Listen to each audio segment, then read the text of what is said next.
ఉండడానికి, ఈ రాష్ట్రం బాగు కాకుండా చూడడానికి అనేక కుట్రలు కుతంత్రాలు చేస్తారు. ప్రతి ఒక్క వ్యక్తి అప్రమత్తంగా ఉండాలి. ఆ అప్రమత్తంగా లేకపోతే రాష్ట్రం నాశనం అయిపోతే, రాష్ట్రం నష్టపోతే అందులో కూడా మనం కూడా బాగాలి. అందుకే అందరికీ సీట్లు ఇవ్వలేకపోవచ్చు, కానీ అటు జనసేన ఇటు తెలుగుదేశం కోరుకున్న వాళ్ళందరికీ సీట్లు ఇవ్వలేం. కానీ ఒకటి మాత్రం మేము హామీ ఇస్తున్నా ఈ మహాసభ లక్ష్యంలో, అది ఏంటంటే పని చేసిన ప్రతి ఒక్క కార్యకర్తకు, నాయకుడికి న్యాయం చేసే బాధ్యత ఈ రెండు పార్టీలు, ఈ ఇద్దరు నాయకులు మేము తీసుకుంటాం. ఒక్క విషయం మీరు గుర్తుపెట్టుకోండి, నేతలెవరు ఎగోకు పోవద్దండి.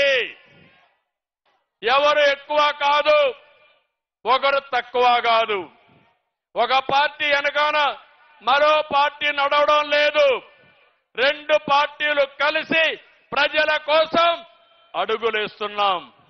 పార్టీల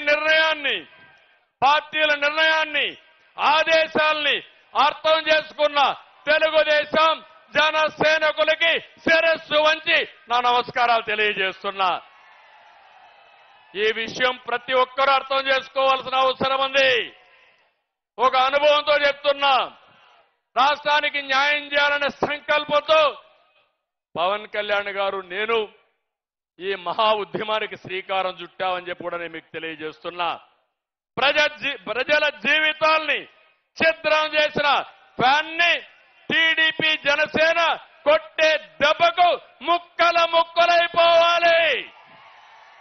చేస్తారా తమ్ముళ్ళని మిమ్మల్ని అడుగుతున్నా.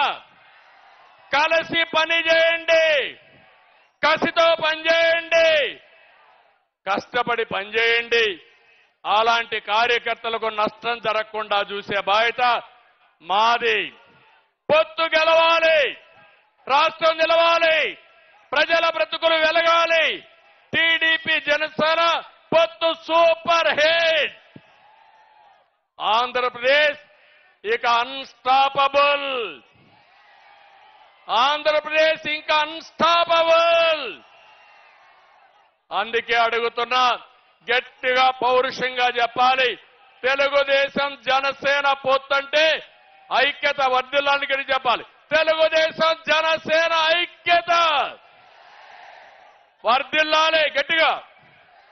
తెలుగుదేశం జనసేన ఐక్యత, తెలుగుదేశం జనసేన ఐక్యత, తెలుగుదేశం జనసేన ఐక్యత. Thank you. మిమ్మల్ని చూశాను, చాలా ఆనందంగా ఉంది. ఈ ఉత్సాహం చూసిన తర్వాత గెలుపు మనదే.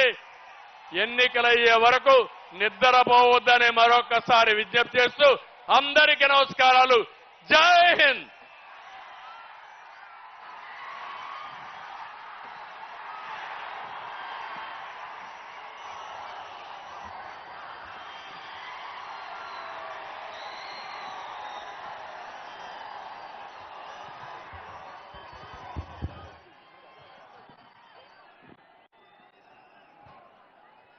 పెద్దలు